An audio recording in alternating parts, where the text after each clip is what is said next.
Ibihe byiza kuri mwese muherereye ku migabane itandukanye bari ku manywa twifurije kumererwa neza ndetse namwe aho bwije twifurije kugira umugoroba mwiza murakaza neza hano kuri Kabara TV urubuga rwanyu rwagezaho amakuru y'ukuri turi kuwa kabiri tariki 9 z'ukwezi kwa 12 umwaka w'ibihumbi 2025 muri season za Kabara TV 1 rero tugiye kubana nitwa Nkomezi James tukaba tubagezaho amakuru y'ibera mu gihugu cacu ca Kongo ndetse no hirya no hino mu karere ariko kandi tudatinze reka duhere igoma habaye ibiganiro n'abanyamakuru AFC M23 MRDP twirwaneho bagejeje kwitangaza amakuru ritandukanye rikora mu mujyi wa Goma ndetse no mu bihugu by'ibituranyi. Uyu munsi rero mu ijambo ryavuzwe na Bertrand Bisimwa umuhuzabikorwa wungirije mu ihuriro rya AFC M23, Bertrand Bisimwa rero yongeye gutunga gatoki ingabo za leta ya Kongo FARDC ko zimaze iminsi zigaba bitero mu buryo bw'ihuriro cyangwa se bifatanyije n'ingabo z'u Burundi FEDINEB, abarwanyi ba FDLR ndetse n'abitwa Wazalendo. Mu ijambo rye yavuze ubwo bari mu kiganiro n'abanyamakuru, Bisimwa avuga ko ibi bitero biba biteguwe kandi bikanayoborwa rimwe na rimwe biturutse ku butaka bw'igihugu cy'u Burundi, ibintu avuga ko bishyira umutekano w'akarere mu kaga no mu bibazo bitari ngombwa.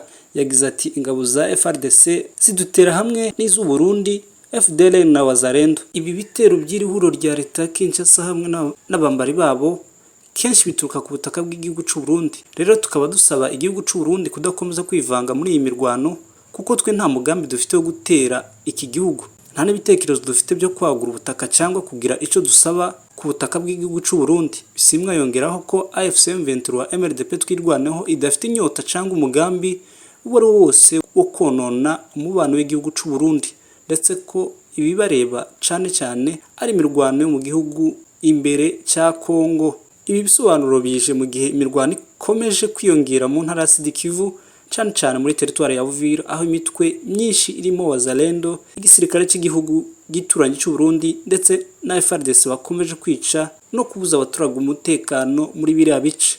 Rero akaba ari wo mwanya wabo nka AFC M23 wo kubohora turiya turere kugira ngo abaturage barusheho gukomeza kubona umutekano usesuye. Reka tusimbukire mu mujyi wa Uvira. Mu mujyi wa Uvira rero hakaba hiriwe umutekano muke nyuma yaho mu masaha ya saa 5 ya mu gitondo haje kumvikana ibisasu bitatu bikavuga ko byatewe na Wazalendo, abandi bakavuga ko ari FARDC yabiteye ahitwa Kavimvira. Ibyo bisasu rero bikaba byateye panike muri uyu mujyi ndetse binavugwa ko kuri ubu ngubu nta bantu benshi bawusigamo nyuma ho abantu benshi baba ari FARDC, igisirikare cya Repubulika Iharanira Demokarasi ya Kongo, abarundi yewe ndetse na Wazalendo benshi bakomeje kwerekeza mu mujyi wa Bujumbura bahungana ibyabo ndetse n'imiryango yabo. Ibi ni nyuma yaho bakomeje kwikanga imirindi y'intare za Sarambwe ndetse na MRDP twirwaneho bikomeje gusatira umujyi wa Uvira, dore ko biri mu birometero hafi 18 basigaje kugira ngo bagere mu mujyi wa Uvira. Bakavuga ko n'indi miryango myinshi yakomeje kurira amato yerekeza za Kalemi ihungisha imiryango yabo n'abana babo. Gusa kandi tubabwire ko uyu mujyi wa Uvira wari urimo indiri nyinshi z'ingabo za leta FARDC ndetse n'igisirikare cy'u Burundi FDLR ndetse na Wazalendo. None kuri ubu hakaba hasigayemo mbarwa. Ni nyuma yaho n'abaturage benshi bakomeje bahohoterwa n'iri huriro rya leta Kinshasa ndetse n'abambari babo kubera ubwinshi bw'abasirikare bari birunze cyangwa bicucitse mu mujyi wa Uvira. Gusa kuri ubu abaturage benshi bakaba bategereje cyangwa se bamaze kwemera kwakira AFC M23 MRDP twirwaneho mu gice cyose yaba igeze mu mujyi wa Uvira. Gusa kandi ibihuha rero bikomeje kuvuga ko uyu mujyi waba wamaze kugeramo intare za Sarambwe ndetse n'amadubu. Mu by'ukuri ntabwo barawugeramo, icyakora bakomeje kuwegera ndetse no kuwutera igitutu ku buryo abantu benshi bakomeje kwikanga imirindi bibwira ko isaha n'isaha intare za Sarambwe ndetse n'amadubu zishobora kuba zabageraho batararuha bahunga. Tubibutse yuko intare za Sarambwe nta muturage zikeneye, nta n'umuturage zishaka kwica. Umwanzi wabo ni Wazalendo, FARDC ndetse n'igisirikare cy'u Burundi.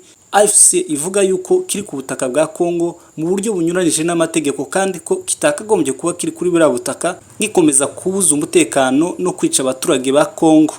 Ni nyuma yaho AFC M23 yagerageje inshuro nyinshi kugenda isaba iki gihugu kureka ibya Kongo cyangwa se kudakomeza kwivanga n'imitwe yitwaje intwaro ndetse no kwivanga mu bibazo bya Kongo, ahubwo igakura ingabo zacu ku butaka bwa Kongo igasubira mu gihugu cyabo. Ariko kandi igihugu cy'u Burundi cyakomeje kubyirengagiza no kwica amatwi, kigasa nkaho kitari kubyumva. Ariko aho bigeze biragaragara yuko igisirikare cy'u Burundi gikomeje gushaka uburyo bwose bushoboka cyasubira iwabo, ariko kitagaragare ku manywa y'ihangu ko gisubiyeyo kubera ikimwaro.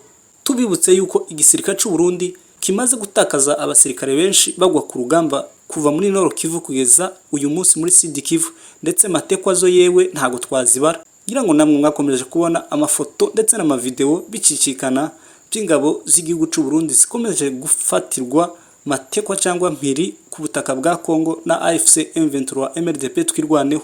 Ariko kandi kuko AFC M23 ari igisirikare cy'ikinyamwuga, nta matekwa gishobora kugira nabi nk'uko Wazalendo cyangwa se igisirikare cya Kongo iyo gifashe umwe muri bo kibasha kumuhohotera ndetse kikagera no ku rwego rwo kumwica tudatinye kubivuga. Rero mugire ibihe byiza, turakagaruka. Iyi ni Kabara TV 1, mugire umugoroba mwiza.